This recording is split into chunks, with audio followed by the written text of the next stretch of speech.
Oh, I got a good one for you today. Coming in hot with this one. 3 secrets of graphic design that I've learned while being a graphic designer.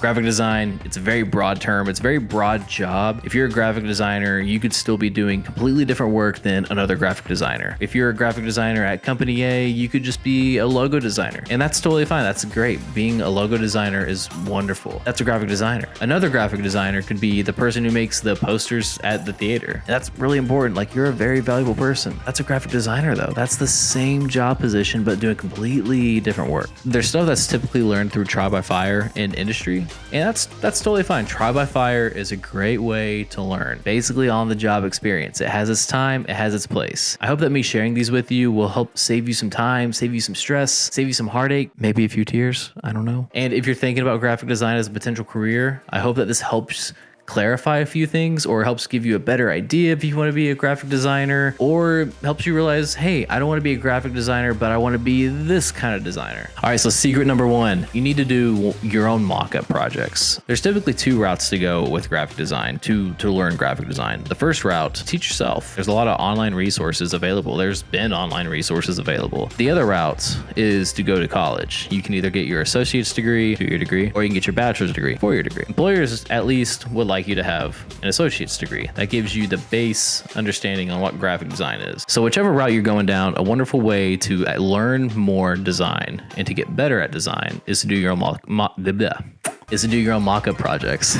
Mock-up projects are a great opportunity for us as designers to dive deeper into Photoshop, Adobe's Illustrator, if you're an Adobe Cloud user. Mock-ups are also a great way to learn design through restraints. Some restraints might be a deadline, might have a project that's due in 3 days. Another restraint might be the brand identity itself. If you're somebody who's worked for like fun companies like Hasbro, you've done some identity work for like a casual set down restaurant. That type of work can actually be really different than doing design work for a company like BMW, Rolex, Jaguar, these luxury brands who have their own voice, they have their own identity, they have their own audience that they have to appeal to. That can be a restraint for you. And that's something that's great. These restraints are great. That's the whole point of mock-up projects. It's kind of like going to the gym. You do something that you probably haven't done before. It's going to be very difficult. And hopefully you come out as a stronger, better designer. That's the whole point of mock-up projects. Mock-up projects are so fun. Not a sponsor. One of my favorite websites to get mock-up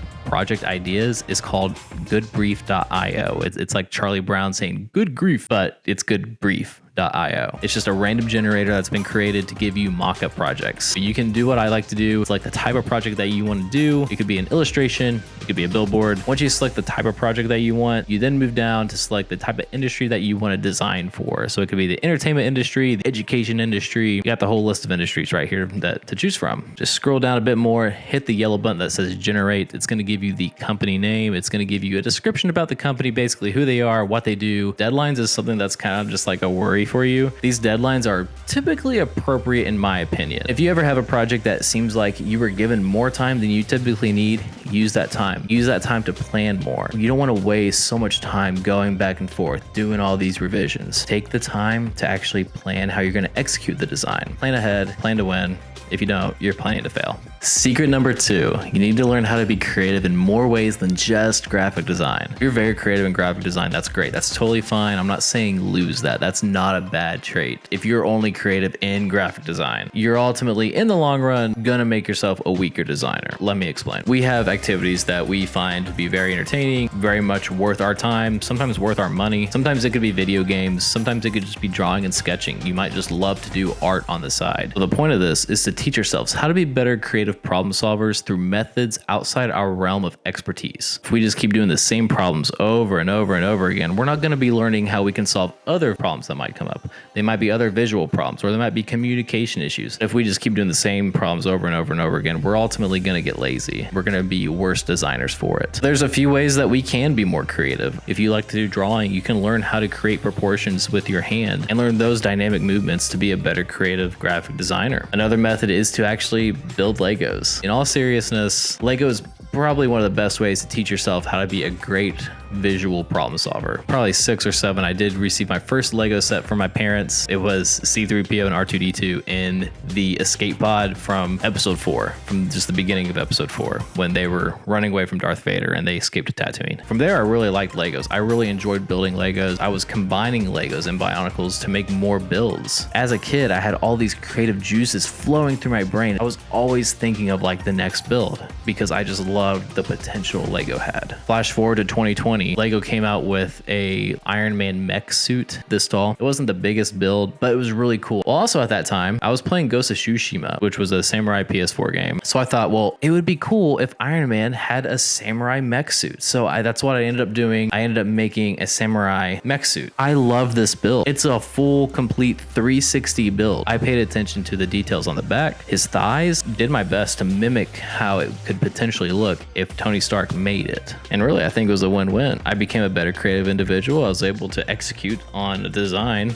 and I have a sick Lego mech that I can just put around my whole studio, and it looks so good. Another way you can be creative, if you don't want to buy Legos, you can just go to Target and get a cheap notebook. This is just like a moleskin notebook. In your mornings or in your evenings before you go to bed, you can just write down your thoughts on just one side of the paper. It's going to clear your mind. If you have a clear mind, if you're not so stressed out, that's going to make you a better creative person. A third way to be more creative is to grab a camera. You can either buy a camera or you can just grab your phone, and you can learn to be creative that way. You can either create art with your camera, you can just take sick pics and learn how to edit photos in either Lightroom or using Camera Raw or Photoshop, not just to create art, but to learn what perspective is like through a lens, to learn what composition can look like, to learn what contrast can look like with actual real. You see this contrast here? See this contrast here? Like real objects. It would teach you design terms in real life. And funny enough, talking about cameras is a perfect segue into the third secret, adding value to your images. And by value, I do not mean your images that you make are worthless. They are valueless to me. They're values to your client. Give your images a purpose. So one of my favorite Reddit accounts is called r/design. And one day on there, somebody posted these very vibrant images that they hand drew themselves. And it looked great. Like visually, it was like an abstract art project. But notice how I said art and I didn't say design. There was no call to action. There was no company name. There was just abstract people, obscurely like drawn and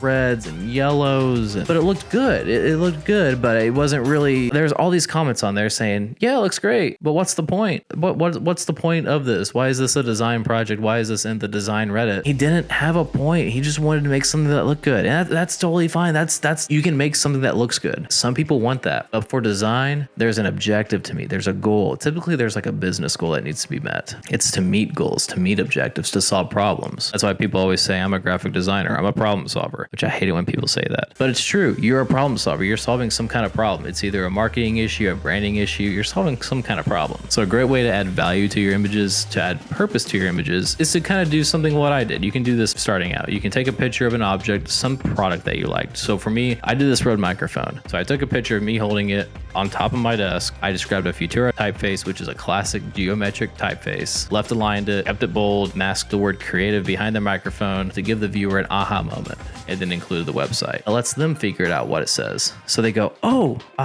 it says creative. I gotta be creative. I want to be creative. So I resonate inside them some kind of urgency. I make them want to do something. Then bottom left, they notice, they say, oh, it says Rode.com. That's the website I can go to and get a microphone from Rode and then be creative. And that's great. That's a great design project. I'm not saying it because I made it. I'm just saying it because that's a classic design project. That's a tried and true. You cannot go wrong. It's like cereal and milk. It's a tried and true classic, and it's tasty. It looks so good. This works. Easiest to read. You give the viewer a call to action, an aha moment, and a place to go. There's your design. And there you have it. That's the video. Those are my 3 secrets of graphic design that I've learned while being a graphic designer. I hope that you enjoyed it. I hope that you learned something from it. If you want any more secrets of graphic design, or if you're just curious and want to know more about graphic design in general, go ahead and comment down below your questions and I'll be happy to answer it in another video. Don't forget to like and subscribe. Follow me on Instagram at TheyCallMeTanner. There you're going to see all the current projects that I'm working on. All right, I'll see you in the future. Bye.